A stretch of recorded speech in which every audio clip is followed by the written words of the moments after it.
Breaking. Welcome to today's headlines.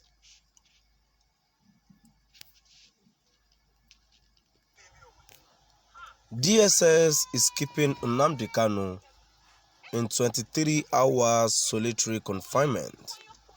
Ipob blows odds. DSS is keeping Nnamdi Kanu in 23 hours solitary confinement. Ipob blows odds. To my dear listeners, from wherever you're listening from, stay tuned as I read today's news. This is just as the group also alleged that the presiding judge in Kanu's case, Justice Niako, was turning a blind eye to the impunity of the DSS against its leader.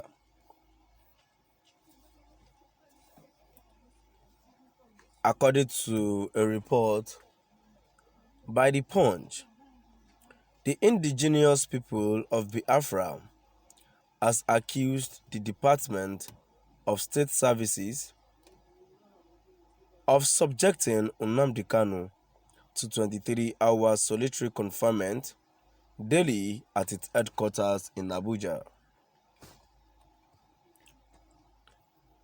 This is just as the group also alleged that the presiding judge in Kanu's case, Justice Niako, was turning a blind eye to the impunity of the DSS against its leader.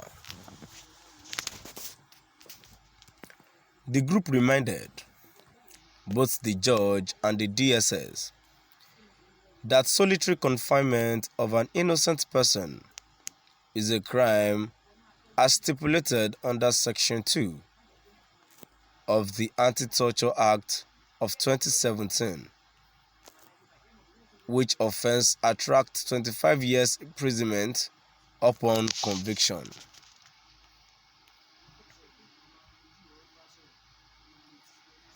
In a statement on Wednesday, its media and publicity secretary, Emma Powerful, said Justice Niako had refused to ensure that DSS oblige and respect the fundamental right of Kanu as provided in the rule of law.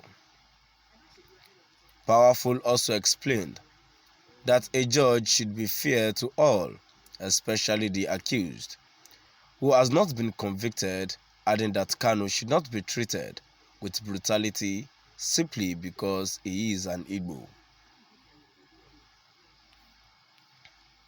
The statement read in part, "Once again, we wish to raise the alarm over the continuous detention of our leader, Mazi Nnamdi Kanu, in solitary confinement at the State Security Services Headquarters, Abuja. We have seen that the presiding judge handling this case, Honorable Justice Niako, is an accomplice to the suffering of an innocent man who committed no crime known to law in Nigeria and the world.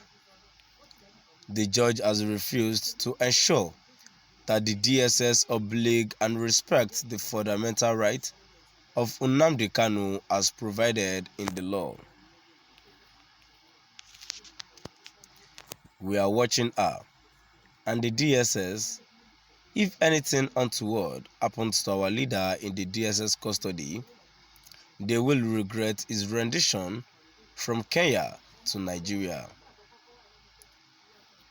Nnamdi Kanu is being held in solitary confinement for 23 hours every day, where he is daily being subjected to mental and emotional torture because of his belief in Biafra freedom and independence.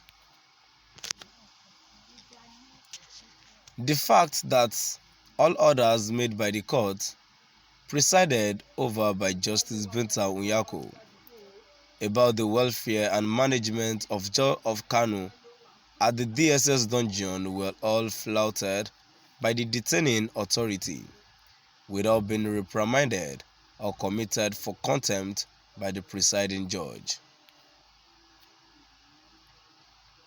We are calling on men and women of good conscience, Amnesty International, Human Rights Watch, inter-societal and reputable human rights organizations across the globe to prevail on Nigeria government and the compromised security agencies, particularly the DSS, as well as Justice Niako, to release Nnamdi Kanu, whose health condition needs urgent attention. He should not be allowed to die in detention, as such scenario will not be in the interest of anybody.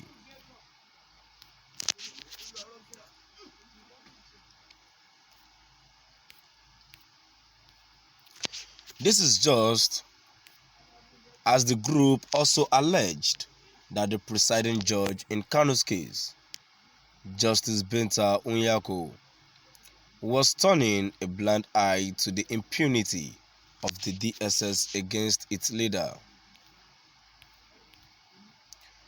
According to a report by The Punch, the indigenous people of Biafra has accused the Department of State Services of subjecting Nnamdi Kanu to 23 hours solitary confinement daily at its headquarters in Abuja. This is as just the group also alleged that the presiding judge in Kanu's case, Justice Niako, was turning a blind eye to the impunity of the DSS against its leader. So my dear listeners, finally we've come to the end of our today's news. Please do drop by at the comment section and let's know what your view is all about. Thank you for listening.